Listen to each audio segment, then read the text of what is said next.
قربان جائیں آقا کریم علیہ الصلوۃ والسلام کی نظر طویل الاقامت دو قریشی نوجوانوں کے اوپر پڑی، ایک عمر بن ہشام اور ایک عمر بن خطاب رضی اللہ تعالی۔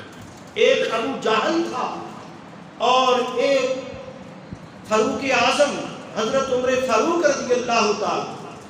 آقا کریم علیہ الصلوۃ والسلام نے اللہ کی بارگاہ میں دعا کی، اللہ کی بارگاہ میں دعا کی، عرض کی مولا اسلام کو عزت عطا فرما، عمر بن ہشام یا عمر بن خطاب کے ذریعے، مولا جو تجھے پسند ہے اس کے ذریعے اسلام کو غلبہ عطا فرما، میرے مولا اس کے ذریعے اسلام کو عزت عطا فرما۔